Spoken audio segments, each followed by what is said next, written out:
మరి మనందరికీ ఒక సెన్సేషనల్ న్యూస్ అయితే మనకి ఇప్పుడు తెలుస్తుంది. జగన్మోహన్ రెడ్డి అసెంబ్లీకి రాకపోతున్నారు. ఎస్, మీరు చెప్పింది నిజమే. ప్రతిపక్ష హోదా ఇవ్వకపోతే ఎటువంటి పరిస్థితుల్లో నేను అసెంబ్లీకి రానన్న జగన్మోహన్ రెడ్డి ఒక కీలక నిర్ణయం అయితే తీసుకున్నారు. ఆయన అసెంబ్లీకి రాబోతున్నారు. అది కూడా ఎందుకు రాబోతున్నారో ఒకసారి చూద్దాం.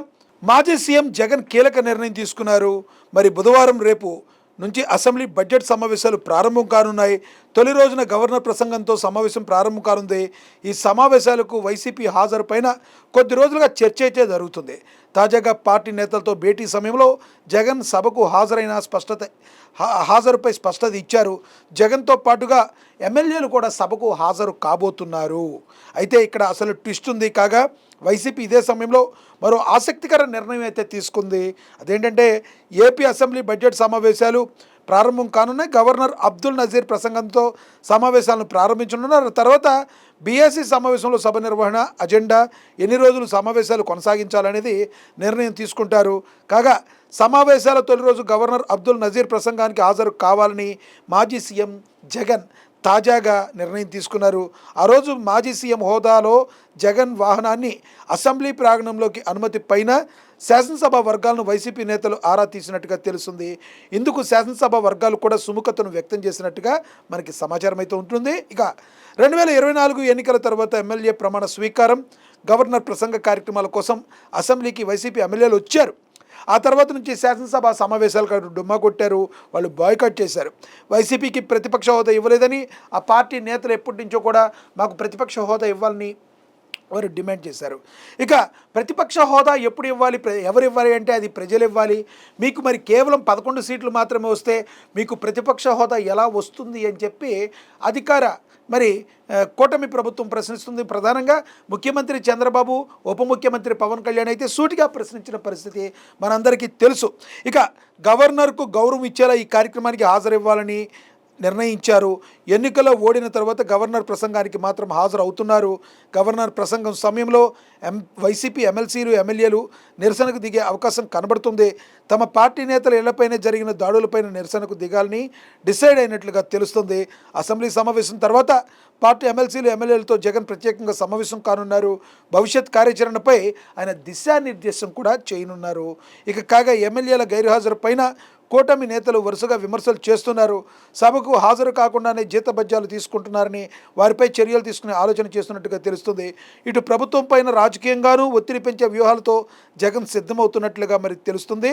దీంతో పార్టీ నేతల సమావేశంలో జగన్ ప్రకటించాలనే నిర్ణయాలపైన కొంత ఉత్కంఠ అయితే కనబడుతుంది. ఇది జగన్ మార్క్ రాజకీయంగా మనమైతే అనుకోవచ్చు. ఒక్క దెబ్బకు 2 పెట్టెలు అన్నట్టు కూటమి ప్రభుత్వం ఇప్పుడు వరకు మీరు రాలేదు అని అన్నది. కాకపోతే వైసీపీ ఎమ్మెల్యేలు వచ్చినట్టు ఉంటుంది, జగన్మోహన్ రెడ్డి వచ్చినట్టు ఉంటుంది. అదే సమయంలో తమ నిరసన గళాన్ని అధికార కూటమి ప్రభుత్వం మా మీద దాష్టికం చేస్తుంది, మమ్మల్ని ఇబ్బందులు పాలు చేస్తుంది అని చెప్పి గవర్నర్ ప్రసంగం ఇచ్చే సమయంలో ఒక అలజడి సృష్టించే ప్రయత్నం అయితే కంపల్సరీ కనబడుతుంది. ఎటువంటి నిర్ణయాలు తీసుకోవాలి, అసలు అక్కడ ఎలా ప్రవర్తించాలి అని దిశానిర్దేశం కూడా చేయనున్నట్టుగా మరి జగన్మోహన్ రెడ్డి గారు దిశానిర్దేశం చేయనున్నట్టుగా మనకి సమాచారం అవుతుంది.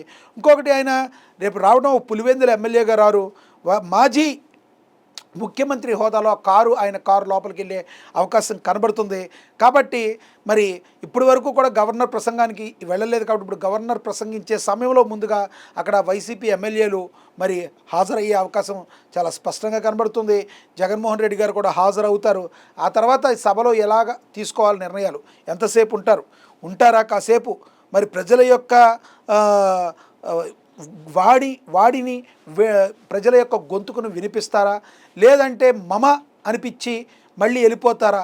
ఒకవేళ ఇక్కడ ఇంకో ప్రమాదం ఉంది. మమ అనిపించి వెళ్ళిపోతే కేవలం డబ్బుల కోసమే, వాళ్ళ యొక్క జీతాల కోసమే వచ్చారని చెప్పి కూటమి ప్రభుత్వం దాడి చేసే అవకాశం స్పష్టంగా కనబడుతుంది.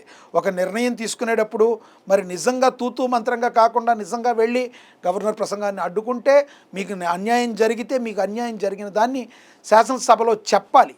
అంతేగాని వెళ్ళామా వచ్చామా అన్నట్టుంటే కేవలం మీకు నెలకు రావాల్సిన డబ్బుల కోసం, కరువు కోసం, కకృతి కోసం మీరు ఇలా వచ్చారు అని చెప్పి అధికార పార్టీ నేతలు మీ మీద దాడి చేసే అవకాశం కూడా స్పష్టంగా కనబడుతుంది.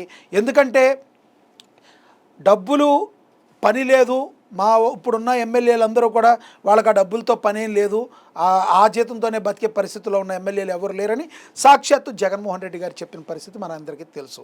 అదే సమయంలో ఆయన అన్నప్పటికీ ఇలా వచ్చి అలా వెళ్ళిపోతే మాత్రం 100% వీళ్ళు డబ్బుల కోసమే వచ్చారని చెప్పి అధికార పార్టీ నేతలందరూ కూడా ముప్పేట దాడి చేసే అవకాశం ఉంది.